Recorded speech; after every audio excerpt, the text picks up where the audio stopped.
Bonjour, bienvenue à tous en ce dimanche 6 novembre 2011. Alors, G20 et je retiens deux. Eh oui, le festival de Cannes et la plaisanterie princière a pris fin. Un grand moment du grand art clownesque. Les Français au chômage doivent être contents d'avoir donné du travail aux 12 000 personnes du service d'ordre qui, sans cet événement, auraient été obligés de se fader la protection des stades de foot de Ligue 1.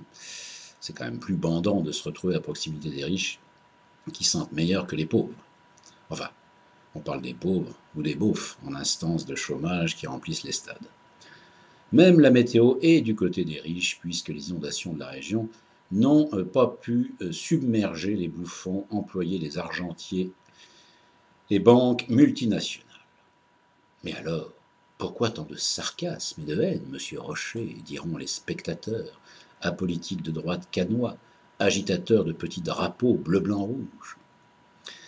Eh bien, pour faire court, mais comme disaient les indignés qui étaient ce week-end sur le parvis de la Défense, combien de temps faudra-t-il pour que les plus nombreux s'aperçoivent qu'une minorité les affame et capture la démocratie, censée justifier la réalité de cette minorité?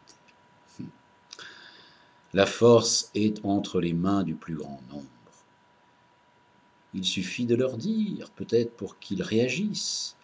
Et quand on entend un chef d'État, plus ou moins responsable, Papandréou, annoncer un référendum au peuple et retirer le projet parce que les puissants sont passés par là, des puissants qui sont bien sûr d'ardents défenseurs de la démocratie, mais principalement quand ils sont sûrs que le peuple est de leur avis.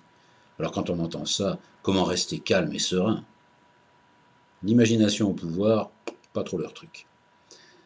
Alors, quand on voit cette pantalonnade, on se dit que les choses ne vont pas en rester là, que le peuple grec va se soulever et va prendre la direction de Bruxelles, de Paris, de Berlin et de tous les paradis fiscaux que Sarkozy va définitivement interdire dans 15 jours, comme il l'avait dit il y a quelques années.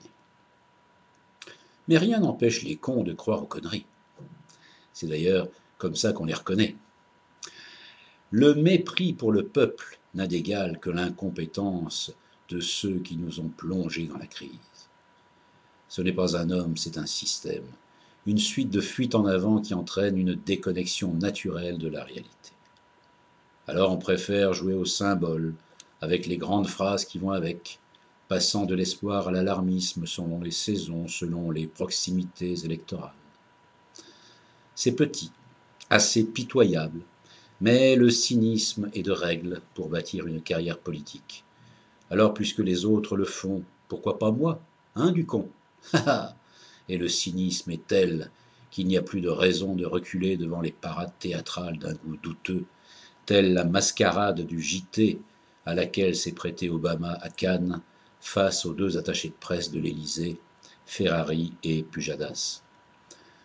Le bon peuple retiendra qu'Obama aime la France et nous protège, et que notre Sarkozy provisoire est aussi grand qu'Obama quand il est assis.